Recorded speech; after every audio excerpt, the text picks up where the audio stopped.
this particular deficit-cutting group ain't quite like some of the others. The left-leaning Demos, with a report that forbids any spending cuts until unemployment drops below 6%. It is closer to 10% right now. How does it plan to slash those piling deficits in the meantime? Let's ask Heather McGhee of Demos. Heather, how do you do it? Well, we take at our Fiscal Security Project, we take a very proactive approach that says that the best way to reduce the deficit is to get Americans back to work. That means immediate spending on job creation in the short term. You're absolutely right, Neil. We say that if we do this austerity program where we're slashing spending while, of course, still keeping tax cuts for the wealthy for some reason, we really risk harming our fragile recovery. We risk another double-dip recession. And so we say that you keep the pressure on the gas in the economy, which right now is federal spending, and increase it actually in the short term. So sort of double down, because there are a lot of people, Heather, would look at this and say, we've been doing plenty of spending, plenty of stimulus, plenty of all that. And this is what it's wrong. So you're saying, well, more money would solve it? Well, actually, we haven't. I mean, you can even look at a conservative economist like Martin Feldstein, who was Reagan's chief economist. This is not exactly a liberal. He said, and he agrees with a Goldman Sachs economist as well as more progressive economists who say that the problem with the stimulus was actually that it wasn't big enough. We should have been able to say to the American people right at the beginning of this Great Recession, you know, the economy is like a patient on the table right now, and it may take a couple of jolts in order to really get that patient back up and moving. Well, how many more jolts? In other words, I know your real prescription occurs in the outer years, closer and beyond 2016. But for those who want to see us move in the right direction, get these deficits under control, I think your group freely acknowledges they're going to get worse before they get better. But that's what worries folks, right? If we cut the deficits immediately, we're actually going to be prolonging our fiscal imbalances, because the reason why we're in this deficit problem right now, the vast majority is because of a recession. So if we take our eye off the ball, not only do we imperil the ability to actually get out of the deficit in the long term, but Neil, there are 15 million Americans in this country who are out of work through no fault of their own. But we've done a lot of spending, right? We've done a lot of spending. And for the new jobs that have been created or saved, difficult math to prove, we're still down a net 3 million plus jobs since this administration took over. So how is doing more of the same not akin to digging a deeper ditch? I think that there's a very good case to be made that the most powerful way for us to get Americans back to work is short-term deficit spending. For example, there's a lot of things that we didn't do in the stimulus package. Yours won't be short-term, right, Heather? Yours won't be short-term at all.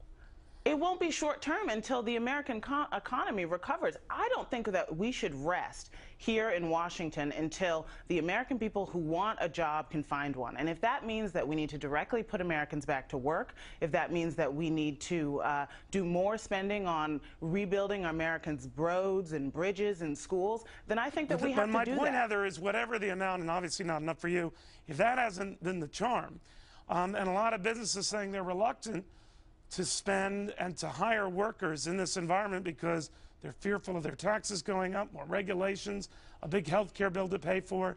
What would encourage them to take the burden off the government to hire construction types to build more roads and bridges or whatever? I think that we need to be asking one simple question about every single economic policy decision we make. And I think this is something, Neil, that you probably would agree with, which is that, is this going to help working and middle-class Americans achieve their dreams? Is this going to build the country that we have all been proud of? Fair enough, Heather. Then how is raising taxes on businesses going to achieve anyone's dreams if they're the folks ultimately let's take for example one of the business sectors that we're talking about increasing revenue from, the Wall Street speculation that does nothing to build the real economy, and in fact actually contributed to crashing the real economy. Are you equating the wealthy with all Wall Streeters?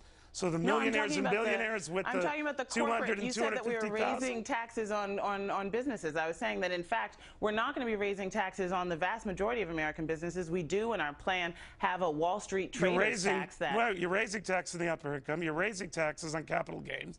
You're raising taxes on dividends. Absolutely, because pretty soon you're going to have a 4% Medicare surtax. Even liberals within your own party have been saying, in this environment, while some of them share your views that they should pay more, they're saying not now, not in this environment.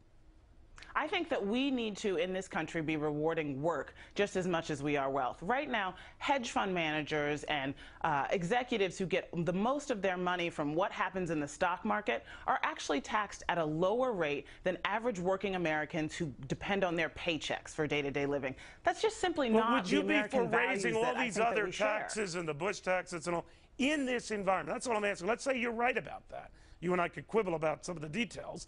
But when so many in your party are saying this is not the time to be raising taxes on anyone, would you agree that this is not the time to be doing it? So our plan keeps with the Obama policy, which says that we extend the Bush tax cuts for the vast majority of the American people, but let them expire on the top 2%, millionaires and billionaires. And you think that is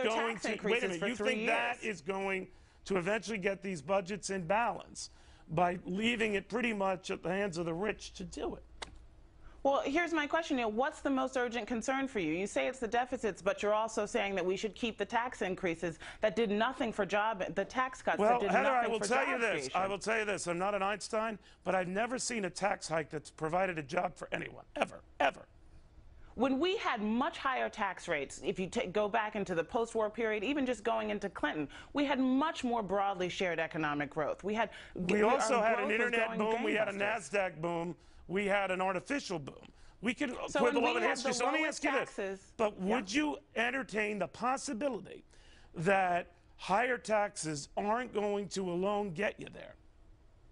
Absolutely not. That's why we say that there is about $1 trillion over the next decade that we can zero in on in the defense budget, for example.